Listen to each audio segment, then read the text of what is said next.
Well, here we are again, Barry Funkhouser on the SoCal Sound, and it's time for another SoCal Sound session.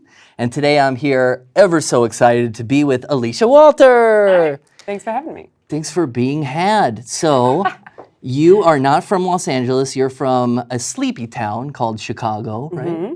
Now that's where you got your start. Mm-hmm. And we've seen you before. A couple of months ago, you played South by Southwest, right? Mm-hmm. Yes. And you're not new to this. Correct. So can you tell us where you came from? Yeah, sure. I'm from Chicago, like you said. I've lived in New York for the past almost 7 years, and here we are in LA today. New York City? Mm-hmm. New York City, the Big Apple. So you had a decision to make, I guess.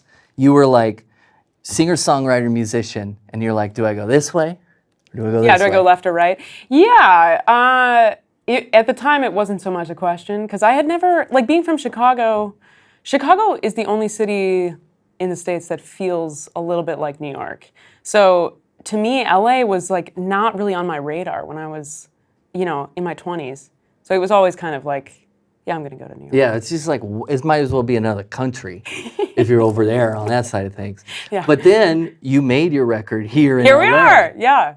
So it's that's inevitable. kind of a twist. It is a twist, yeah. And I'm so glad because I had never spent that much time in LA until I made this record. And now I love LA. I love coming out here. I really love the energy. It's so fun. Yeah. It's hot. It changed you a little bit. As a musician too, you go oh, okay, all right. This is another part of the world I can live here. Yeah. I get it. Yeah, yeah. So, okay, so this is your second record that just came out. Tell me about the beginnings. Let's go all the way back in the time machine. Okay. And when did you start doing this? What do you call it? Art pop? What is Sure, yeah. Art pop, I like to use that term just to kind of encapsulate everything. I had a band in Chicago called Oshwa, and we made 2 records together. And that would be maybe more of an art rock project. But we were a 4-piece and active from 2012 to 2016.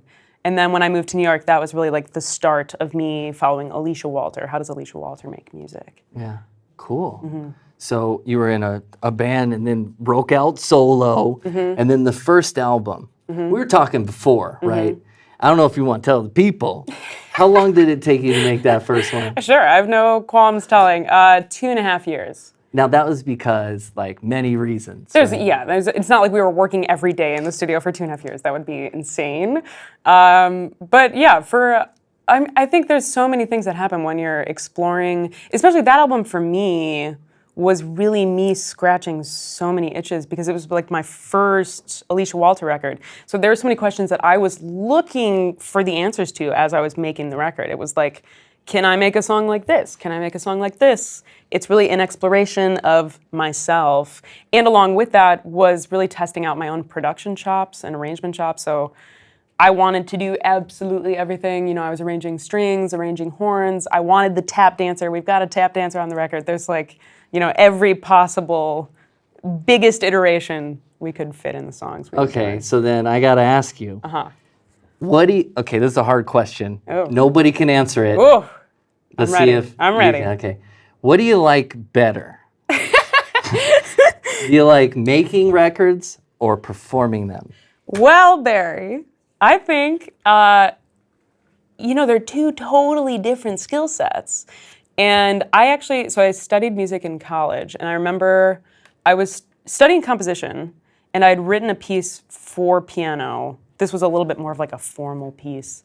And my teacher, my professor, saying something being a composer and being a performer are 2 very different skills, because I had forgotten the piece. I was playing it and couldn't remember a part of it, And that's when he was saying yeah, these are 2 different skill sets. And I love making records. I love being in the studio. I love watching a song come to life because it's so gratifying. You're literally just creating. But I think for myself, I love being a performer too. And it very much is, performance is so magical, right?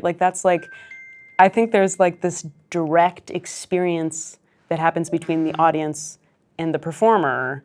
That's the ineffable who knows what it is. That experience, like, there's nothing like that, and I think I'll always want to do that. So performing, to me, I love performing too. So you found a way to put it both together and enjoy it as a whole. Yeah. That's rare. Yeah, and it's got to keep growing, right? Like, you make the album and then it changes. Once you start performing it, the songs become different. You start singing them differently. Like, you grow. It never stops changing, So it's always an evolution. Yeah, of sound. Exactly. Yeah. Yeah. You learn something every time you're behind the rig. It's like, oh, I didn't know it could sound that way. Yeah. Oh, interesting. Yes. So then the next record, how long did that take you to make? A week.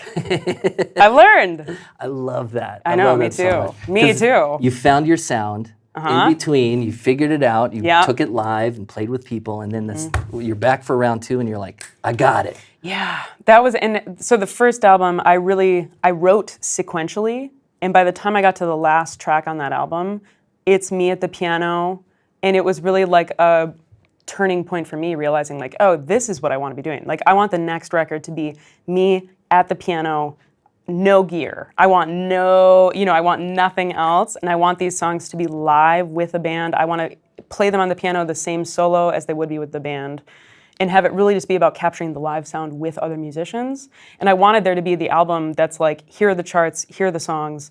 I can go to a different city, play with different people, because I have an album that's very like about the live sound, Yeah. Yeah. You can fit in anywhere, in any event. Yeah. As long as there's a piano Yeah, exactly. and a band. And a band. Room for the band. Or, we can do it either way. Like, you can do it solo if you need to, but more love fun it. to do with band. Yeah. Okay, so I have some more questions for you, Alicia. Great. What is going on after this? What are you going to do after this tour? So you're on tour now, right? Mm-hmm. You're playing the West Coast for a couple months. Well, yeah, this week. This week? Yeah. Are you working on the third one already? Like, Oof, what's the process Barry. like? I know. I'm always writing. I don't write on a regular, I don't have like a regimen for writing, but I do just naturally like process my life that way. So I will say that I have plenty of songs written. I want to really play more live shows on this album, so I'm not sure at what point.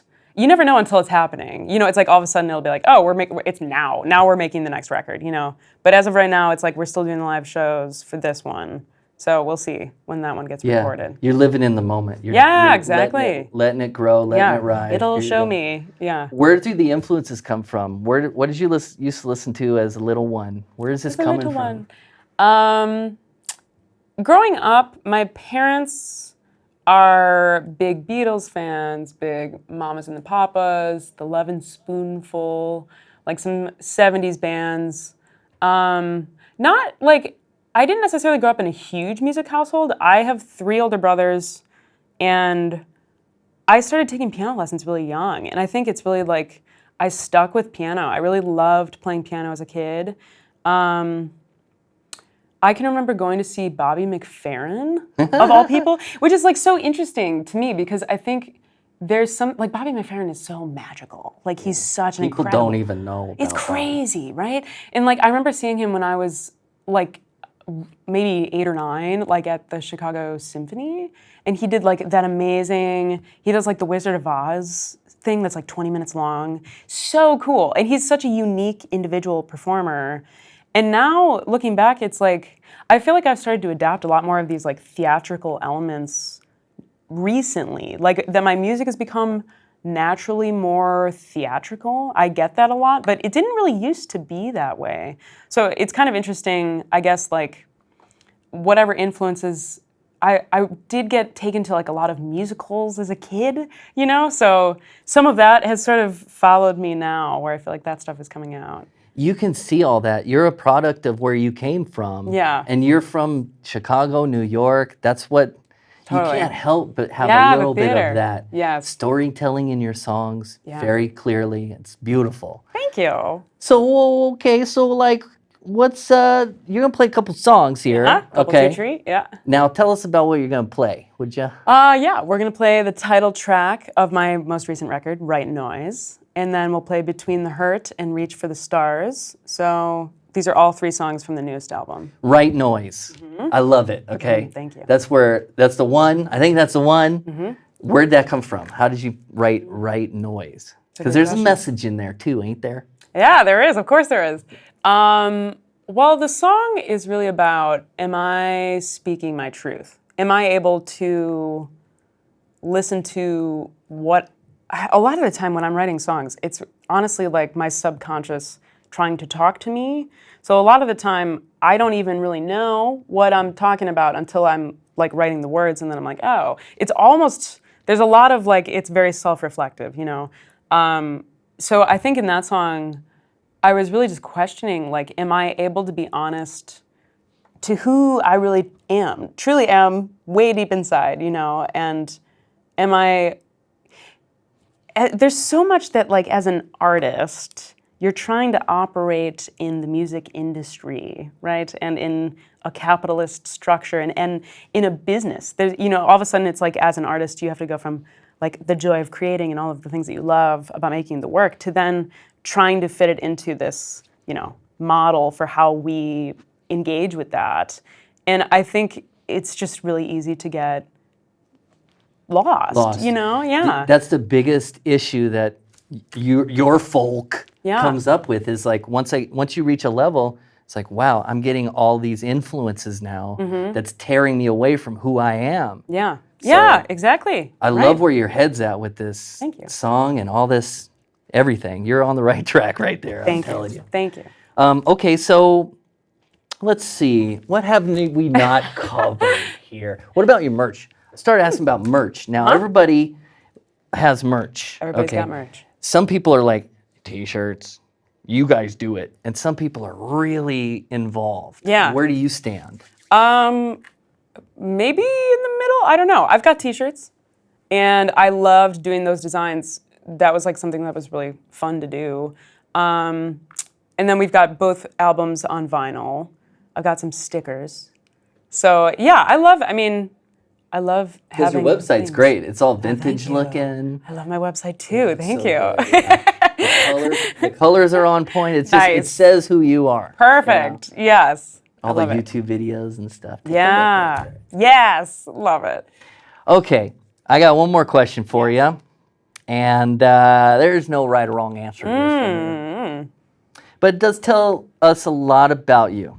So, would you rather get into a battle to the death with one horse-sized duck or 100 duck-sized horses? A battle to the death. Either way, I'm going to die. Wow. That's a really intriguing question, I didn't mean to Barry. like bring it down. Yeah, right. Wow. But suddenly here they come at you. I'm going to say one horse-sized duck, because death by 1,000 little horses sounds terrifying. Little bitty mouths, that sounds slow.